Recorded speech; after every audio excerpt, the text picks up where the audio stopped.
to one I'm live on school as well.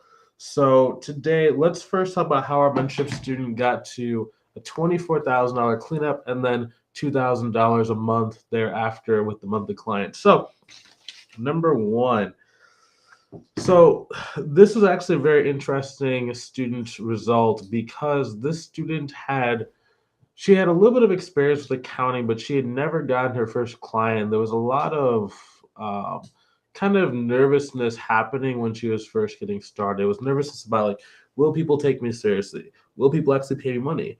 Number three, like, will I be able to actually find clients? Because she had been trying, I think, for like 3 months before she ever got some clients going. So, and just for those who are watching for the first time, if you don't know who I am, my name is Bryce Tubbs, and I got started back in 2015 with my accounting and bookkeeping business. Give me one second. It's a little distracted. Let me see if I can turn your video off here so I can see me. Let me see. Oh, enter full screen. Oh, cool. That's easier. Yeah, so I got started back in 2015. Now, when I got started, there were not as many different resources what there are today about how to start an accounting and bookkeeping business. So, what that led to was a lot of trial and error on my end from number one, how do I learn sales? Where do I go to get clients? How do I start getting clients to say yes to me, even though I don't have a lot of experience? Because I was freshly out of high school, out of college when I first got started with my business. And very, very challenging time. Now, for me, what that looked like was every single day after work, I would go and watch YouTube videos, I would purchase courses, I would call up people that own an accounting firm and saw if they could actually help me out. Now, it was a very, very, very expensive thing that cost me about $35,000 in my first year of starting my business. Now, back to this, how does that help you guys today? A lot of the stuff that we teach inside our mentorship programs are very time tested activities that are going to allow you to be able to grow your business as well. So, first things first, focus is exponential. Speed is not always answer. So, a lot of people, when they're starting an accounting and bookkeeping business, they, how do you say, they are doing a lot of frantic activities, but they never stop to look up and think, am I going in a direction that is where I want to go when I end up hitting my goal? So what does that mean? So a lot of times the first people that we see when we're starting a business are local businesses around us, or we maybe know some people that own like a small business. Maybe they have like an e-commerce business, maybe they're like a personal trainer, maybe like a fitness coach. And they're the easiest people to kind of reach out to. And while I think that you should reach out to these people, while you're going and growing your business, you should be thinking, who are the people who bare minimum can pay me at least $500 per month? And really, $500 per month is kind of like the bare minimum. I would really be thinking about who can actually afford to pay me at least $1,000 a month. Now, the reason why is because if you can get clients at least $1,000 a month, the worst case it's going to be is 10 months to go and get to 10K per month. That's most people's starter goal is about $10,000 per month. So if we can make sure the clients are paying us at least $1,000 a month, it's within striking distance to go and reach that goal. Versus where most people do is most people get hit with like $100 a month clients, $200 a month clients, $300 a month clients. And you might be saying, Bryce, those clients are like super, super small. So like they shouldn't take any of my time. And I know it sounds weird. I know it sounds very counterintuitive, but the clients that are oftentimes the smallest are oftentimes the one that takes the most hand holding. You'd be so surprised because like sometimes what happens is if you are a client's first like hire ever, right? It's like you're the first contract they've ever hired, they're gonna be looking to you to be their pseudo business advisor.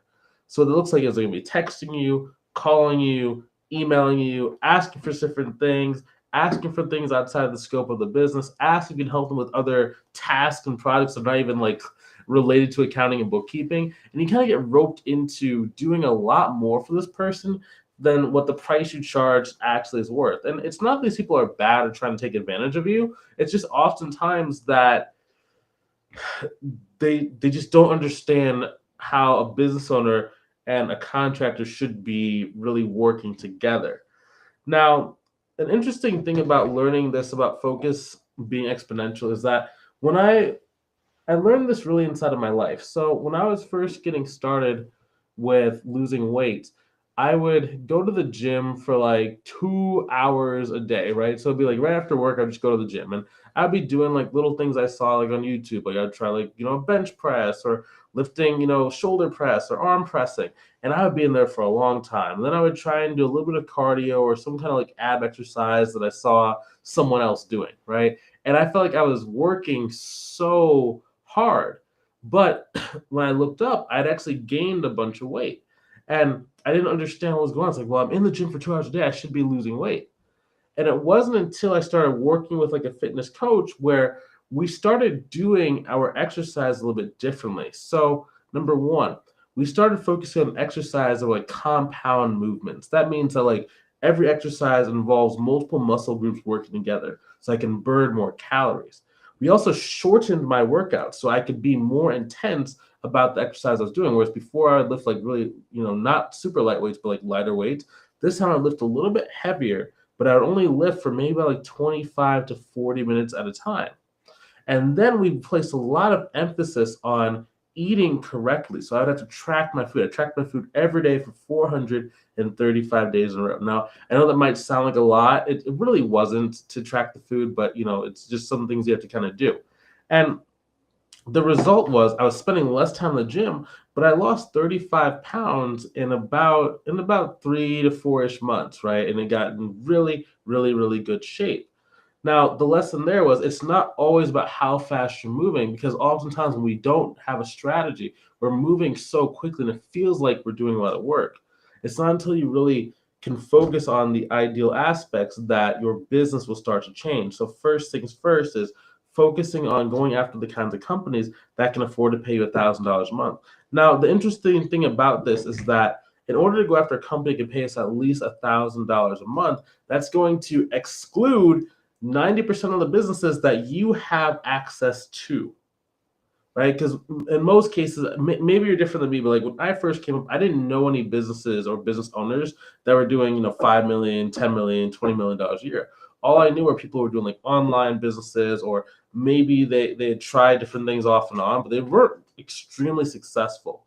So the first thing you need to be looking at is revenue of the business owner, right? Because oftentimes the transactional volume of the business, which generally what our pricing is based on, how much volume, how much complexity within like the actual account itself, is going to determine how much we price. So if we're looking for a company that's doing a little bit better, I'd be looking for contractors they have, maybe employees. Honestly, if you can find a company that has at least between 5 to about 15 employees, that is oftentimes going to be a really good sweet spot for you. If you're talking to someone like, oh, I don't have any employees, or oh, I'm really small, or oh, I don't even pitch my services because it's just going to be, it's not necessarily the best use of your time, both short term and long term. Number one. Now, the cool thing about this is that when you really focus and line this up, you don't need a million clients to go and hit your revenue goal. So to put this in perspective, this student, her name is Max, she got the $24,000 cleanup, right? So it's one cleanup, $24,000. Whereas most people, they would have been scrambling, getting 10, 20 clients at $100 a month and never really gotten to this point. It would take them 12 months just to achieve the same revenue that this student did on her first client. And not to mention, this client's also a $2,000 per month client. Now, the revenue that this client was at, like that the student got, was at about I think it was like 2.4, $2.6 million a year kind of business, right? And it was a very easy sale. She said she was very surprised at how there was no objections she had to handle. They didn't really take that long to kind of decide. It took like I think like 2 days for her to do the consultation call. They went and kind of like talked it over. Then they said yes, like right away. Now, but again, it did take her a little bit over 90 days to do so. So in terms of marketing, let's kind of move into the marketing section.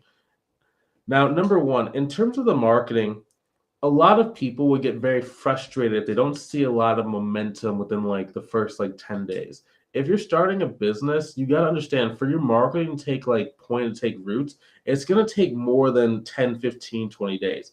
What I honestly see on average is going to take about 30 days to get your first client. So generally it's going to be about 15 days to go and get your first consultation call. From that consultation call, most people don't have very good objection handling skills. So you should expect that you're going to have to do a little bit of follow-up.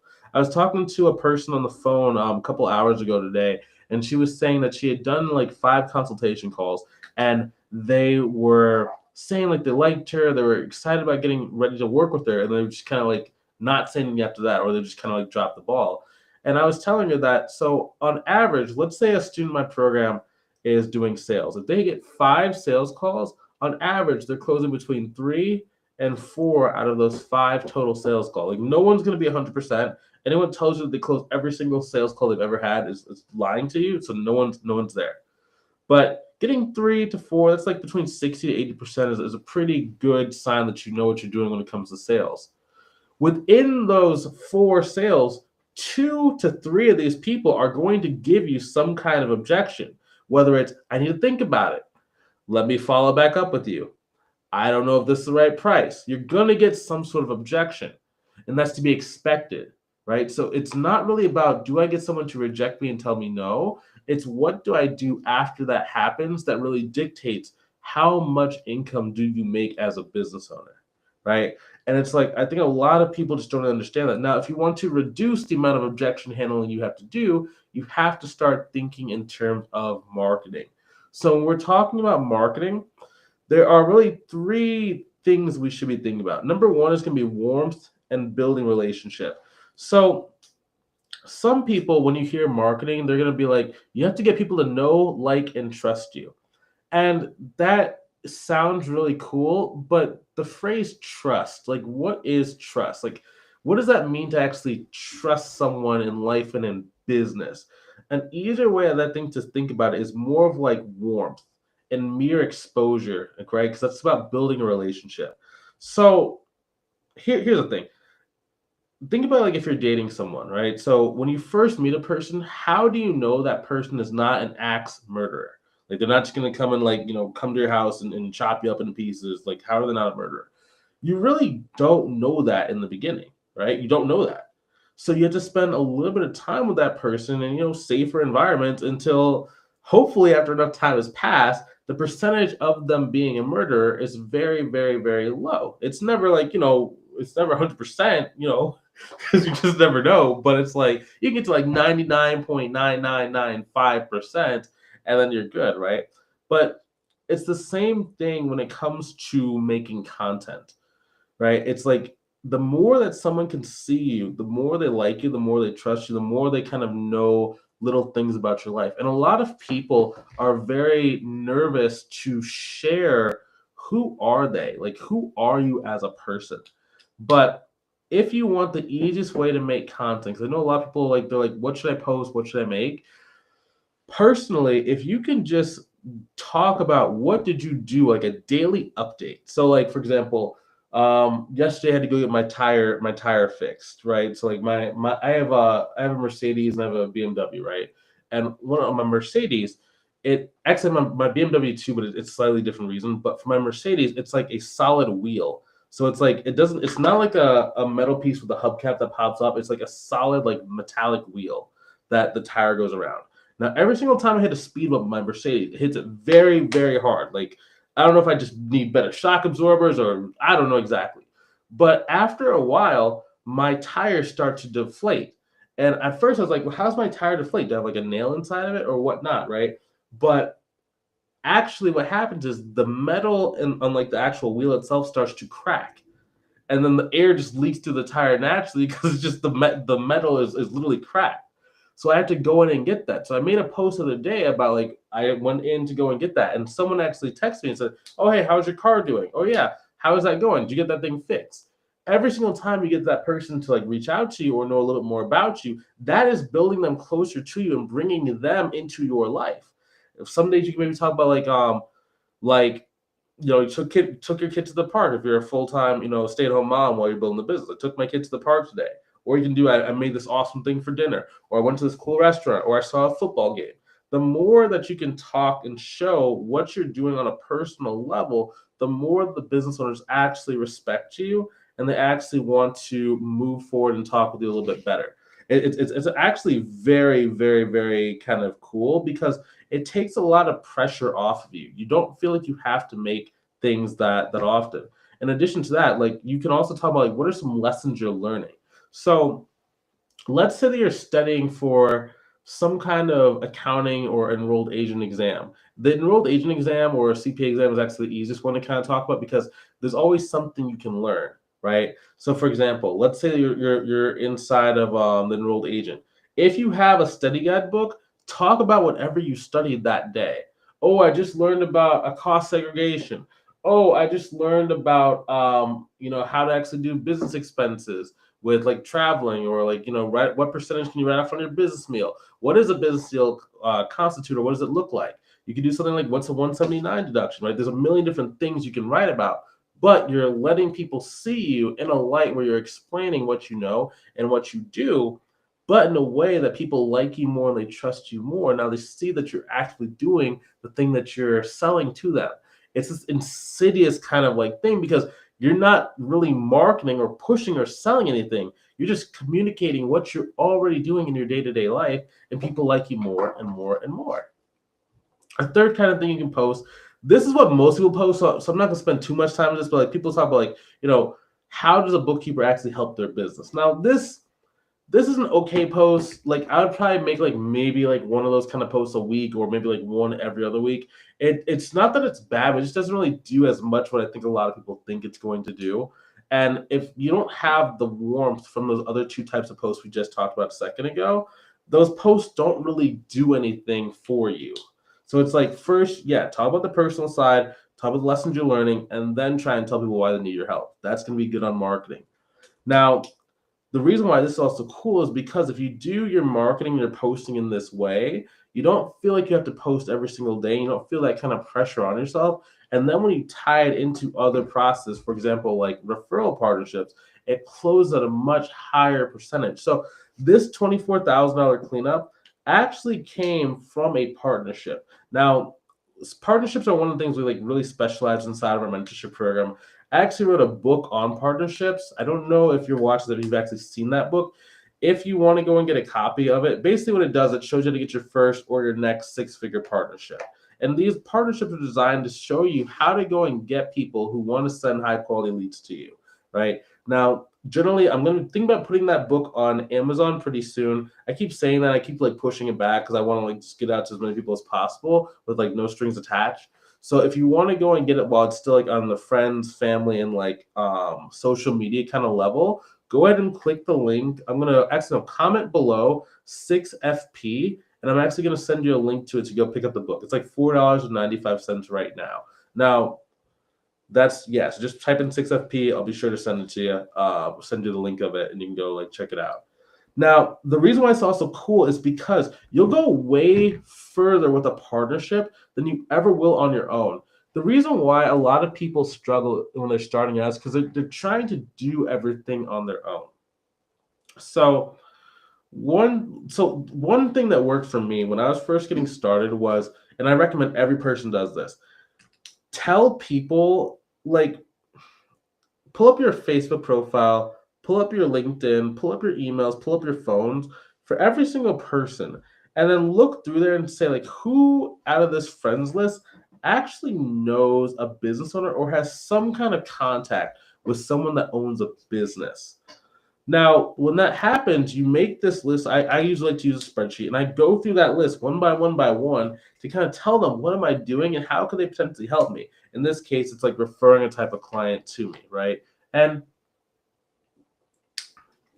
I actually did this accidentally because I had called an old coworker from a job I used to work at, and I told her like, hey, I'm doing this, and basically she said that one of the companies in our local area was actually looking for a remote controller. So myself and my business partner, we went over there, we interviewed for that, and we got that deal. That deal took 3 days to get in front of them, took about a week to get signed, and it was a very, very, very large deal, very large deal.